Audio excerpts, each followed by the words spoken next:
Thank you. आप सभी को नमस्कार। सबसे पहले तो मैं आप सभी को धन्यवाद देना चाहूंगा क्योंकि आप लोगों ने इतनी गर्मजोशी के साथ और मेरा स्वागत किया और मेरी खुशी में आप लोग शामिल हुए हैं, उसके लिए मैं तहे दिल से आप सभी का शुक्रगुजार हूं और आप सभी के लिए धन्यवाद देता हूं। Thank you. दोस्तों, कोई भी, मेरा नाम ओमवीर सिंह है और मथुरा से बिलोंग करता हूं, दाऊजी के पास से, गांव सेलखेड़ा से। वो आपने डॉक्यूमेंट्री में सुन ही लिया होगा। और कोई भी शब्द आगे कहने से पहले मैं सबसे पहले उस ईश्वर शक्ति को नमन करता हूं जो हमारे साथ रहती है। उस ईश्वर शक्ति अगर मेरे साथ नहीं होती तो आज मैं सिक्योर लाइफ में नहीं होता। दोस्तों, ईश्वर शक्ति तो हर इंसान के साथ रहती है। हम लोगों को जा जा करके सिक्योर लाइफ का प्लान इतनी दमदारी से बताते हैं, उसे कूट कूट करके वो सारी चीजें बताते हैं, और इतना बताने के बाद भी अगर उस व्यक्ति की बात समझ में नहीं आ रही है तो इसका मतलब यह है कि ऊपर वाले का उसकी तरफ इशारा नहीं है कि वो अपनी जिंदगी बदले। दोस्तों, मेरी तरफ इशारा हुआ उस ऊपर वाले का, और जिसकी वजह से मैं सिक्योर लाइफ में जुड़ा। नहीं तो आर्मी का जॉब मेरे पास में भी था, मैं भी दुनिया के बहाने बना सकता था। मैंने एक भी बहाना नहीं बनाया क्योंकि मेरे ऊपर जो हाथ था वो उसी ईश्वर शक्ति का था। इसकी वजह से मैं सिक्योर लाइफ में आया। दोस्तों, थैंक यू। और दूसरा धन्यवाद देना चाहूंगा अपने माता पिता को जिन्होंने मुझे पैदा किया और पैदा करके बड़ा किया, और जहां तक जिनकी कोशिश रही उतना मुझे पढ़ाया और पढ़ा करके जॉब के लायक बनाया और मैं जॉब में गया। तो मैं नमन करता हूं अपने माता पिता को।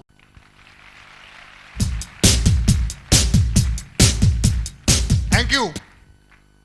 तीसरा नमन करता हूं वो सिक्योर लाइफ के 5 डायरेक्टरों को जिन्होंने एक ऐसी कंपनी की नींव रखी कि जिस कंपनी में एक आम व्यक्ति जुड़ करके अपना खास जीवन बना सकता है। एक आम से खास बनने का एक मौका दिया। वो 5 डायरेक्टरों के लिए एक बार जोरदार ताली। दोस्तों,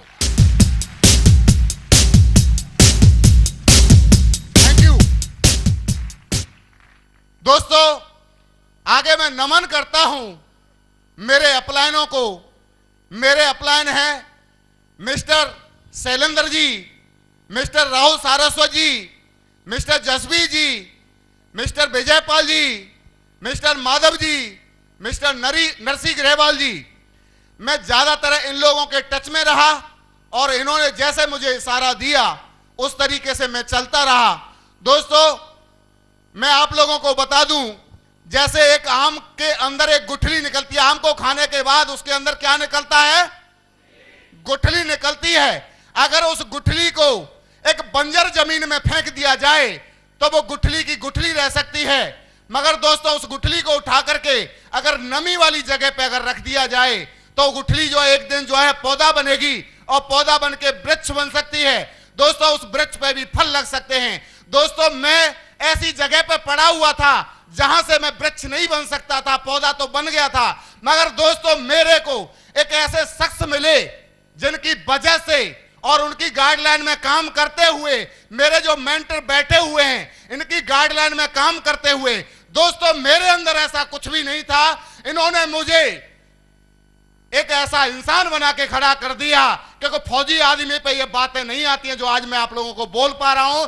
दोस्तों, ये ताकत है, इन मेंटरों के अंदर ताकत है। मैं आप लोगों से चाहूंगा और मैं श्रद्धा करता हूं और सर झुकाता हूं मेरे मेंटरों के लिए, मेरे अपलायनों के लिए। इनके लिए एक बार आपके सबसे जोरदार ताली बजा के दिखाओ दोस्तों, सबसे जोरदार ताली।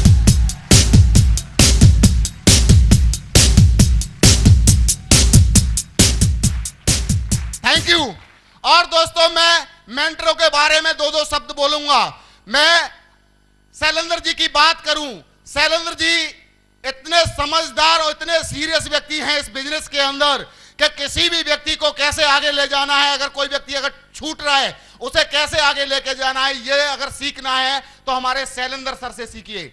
और दूसरी मैं बात करता हूं राहुल सर की, और उनके अंदर भी भाई साहब उम्र तो छोटी है मगर नॉलेज बहुत खोटी है उनके अंदर। दोस्तों, थैंक यू। और तीसरी बात करता हूं हमारे बेताज बादशाह मिस्टर जसबीर जी की। दोस्तों वो डायमंडों के बेताज बादशाह हैं। और डायमंड कैसे बनता है, अगर ये चीज सीखना है तो मिस्टर जसवी जी से सीखो दोस्तों, डायमंड कैसे बनते हैं। Thank you. और दोस्तों मिस्टर विजयपाल सर की मैं बात करूं, मिस्टर विजयपाल सर के अंदर इतनी मैच्योरिटी है, इतनी समझदारी है कि हर इंसान को वो डायमंड बना सकते हैं। दोस्तों उनके जो होठों में जो मुस्कान आती है, उनके जो बात करने का जो लहजा है, दोस्तों अगर उस लहजे पे अगर आप लोगों ने देख लिया तो आपकी हर इंसान की जिंदगी बदल सकती है। वो विजयपाल सर के अंदर है। और दोस्तों मैं बात करूं माधव सर की, तो माधव सर के तो होठों में वो मुस्कान है कि एक बार अगर वो हंस जाएं तो आदमी मोटिवेट हो जाता है। दोस्तों मुस्कान से मोटिवेट हो जाता है। और मैं बात करूं नरसिंह ग्रेवाल जी की, दोस्तों जब वो स्टेज पे आते थे और मैं जब जुड़ा था तो मैं उनको एक ही चीज देखता था, अरे यार ये भी फौजी हैं। जब वो स्टेज पे आते थे तो एकदम सन्नाटा छा जाता था और मैं देखता था, मैंने कहा यार दमदार लीडर हैं और हम भी फौजी हैं और हम भी एक दिन दमदार बन के दिखाएंगे। और मैंने नकल किया नरसिंह ग्रेवाल जी की कि मैं जो है फौजी हूं, मैं भी डायमंड बन सकता हूं। दोस्तों तो जोरदार ताली नरसिंह ग्रेवाल जी सर के लिए। Thank you. आगे की अभी मैं स्टोरी, मैं पहले क्या करता था और इस बिजनेस में आने के बाद मेरे साथ में क्या क्या हुआ, उसके बाद मैं आप लोगों को बताना चाहूंगा कि मैं आर्मी में सर्विस कर रहा था और आर्मी में नौकरी लग गई। आर्मी में सर्विस करते जा रहा था, मेरी 15 साल सर्विस हो गई। और 15 साल सर्विस हो जाने के बाद आप लोगों को पता ही है, ढेर सारे लोग यहां नौकरी करने वाले लोग बैठे होंगे, क्योंकि नौकरी करने वाले की जिंदगी एक पूर्णमासी के चांद के समान होती है कि जिस दिन उसे तनख्वाह मिलती है उस दिन तो भारी मोटिवेट होता है, मगर 15 दिन निकल जाने के बाद वो डिमोटिवेट हो जाता है। दोस्तों ऐसी ही जिंदगी मैं काट रहा था और इसी जिंदगी में मेरा समय निकलता जा रहा था, सर्विस करते जा रहा था। भगवान को कुछ और मंजूर था, मुझे सब्र नहीं था उस आर्मी की सर्विस से। मैंने 17 साल सर्विस किया है, कभी भी मेरी ऊपर के जो अधिकारी होते हैं उनसे मेरी कभी नहीं पटी आर्मी के अंदर, क्योंकि मेरे को वो काम ही पसंद नहीं आता था। मेरे को तो ऐसा चाहिए जैसा आज कर रहा हूं, ऐसा चाहिए था मुझे। और दोस्तों मैं 2009 की बात करता हूं। 2009 में मैं 8 दिन की छुट्टी आया और 8 दिन की छुट्टी आकर के मैंने पूरे 15 साल के दौरान में एक 3 कमरे का घर बनाया और एक 150 वर्ग गज का प्लॉट लिया। वो भी बचत करके नहीं लिया, सर्विस से कंजूसी करके लिया था, कंजूसी कर करके लिया। और दोस्तों 2009 की मैं बात करूं, मैं उसी घर पे कुर्सी डाल करके बैठा हुआ था और सुबह सुबह का टाइम था। 2 लोग मोटरसाइकिल पे कोट पैंट टाई लगा करके पहला चक्कर निकल गए इधर से। मैं देख रहा उन दोनों लोगों को। 2 मिनट के बाद वो दोनों फिर इधर आए, मैं देख रहा था उन दोनों लोगों को। 2 मिनट के बाद फिर इधर से आए, उन दोनों लोगों को देख रहा था। मेरा दिल फौजी था, मैं नहीं माना। मैंने कहा यार इनकी मुझे मदद करनी चाहिए। ये हो सकता है किसी का घर खोज रहे हैं, इन्हें घर नहीं मिल रहा है, मुझे मदद करनी चाहिए। और दोस्तों मैंने उन दोनों को रोका। मैंने कहा सर आप बहुत देर से परेशान हैं, आप मुझे बताइए आप किसका घर जानना चाहते हैं। तब उन दोनों के दोनों ने क्या बोला, जानना चाहते हो? वो दोनों के दोनों बोले सर हम तो आपको ही खोज रहे थे। बोला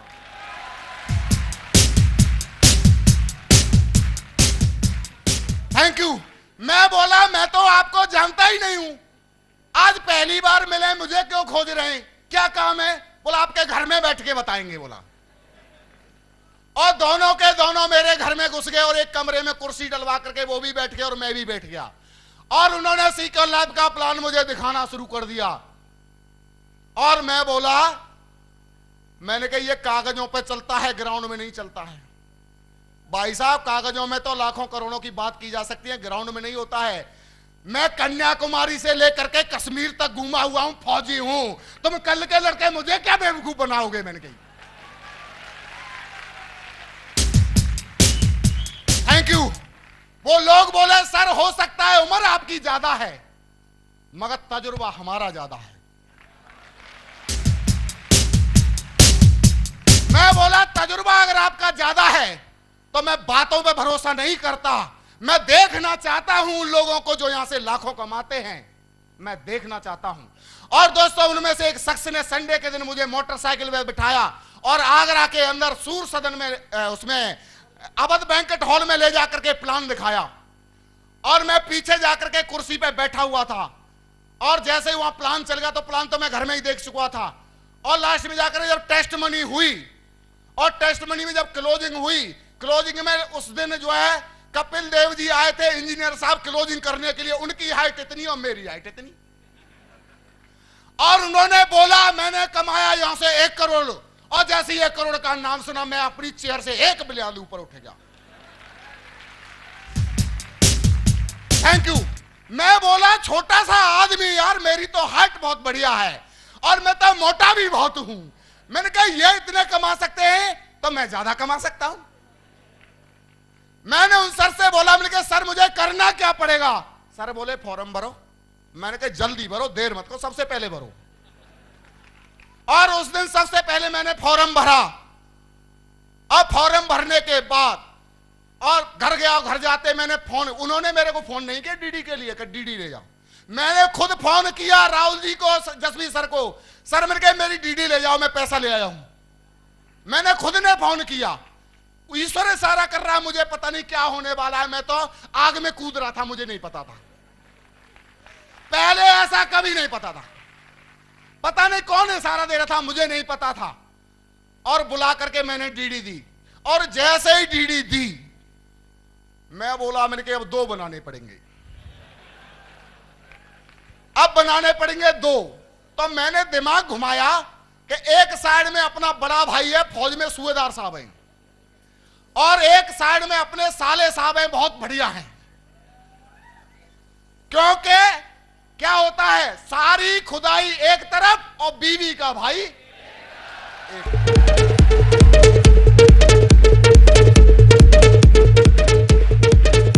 थैंक यू। मैंने सोचा अगर मैं डायमंड बनूंगा तो कम से कम 25 लाख मेरा साला कमा लेगा और 25 लाख मेरा बड़ा भाई कमा लेगा। हम क्यों दूसरे को दे कमा करके, घर में ही कमाएंगे ना। हर व्यक्ति यही चाहता कि नहीं चाहता है कि नीचे दोनों साइड में दूसरे को लगाएं तो हम अपने खास को लगा लेते हैं। तो मेरे दिल में ये भावना आई कि दोनों मेरे खास हैं, बड़ा मैंने कही एक साइड में अगर बीवी के भाई के पास पैसा जाएगा तो ये भी खुश रहेगी और इधर मेरे बड़े भाई साहब के पास पैसा जाएगा तो वो भाभी भी खुश रहेगी। और दोस्तों जैसे ही मैं पहुंचा साले साहब के पास प्लान जोधपुर में, और साले साहब के पास प्लान लेकर के पहुंचा और साले साहब ने बोला जीजा जी क्या बढ़िया प्लान है, इससे तो हमारी और आपकी दोनों की लाइफ चेंज हो सकती है। मैं बड़ा खुश हो रहा, मैंने कहा बन गया काम, बन गया काम। मैंने कहा डीडी कब दे रहे हो? बोले डीडी तो शाम को दूंगा। और मैं शाम को गया तो डीडी फीडी कुछ नहीं दिया।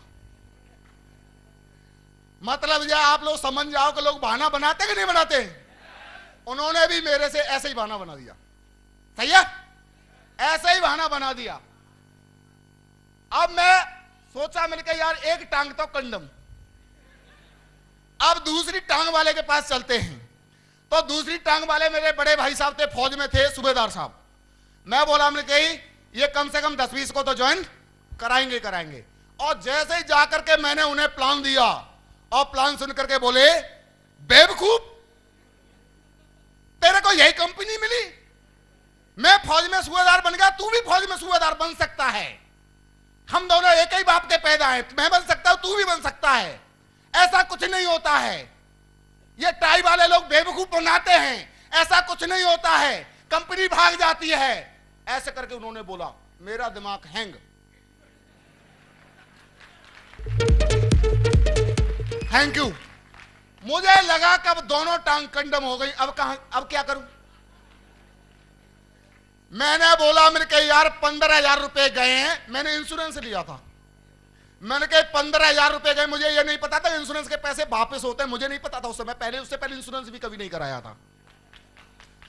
मैंने कहा 15,000 रुपए गए हैं, इतने तो निकालूंगा, चाहे साला मुझे कुछ भी करना पड़े तो मैं निकाल ही लूंगा, मैंने कहा।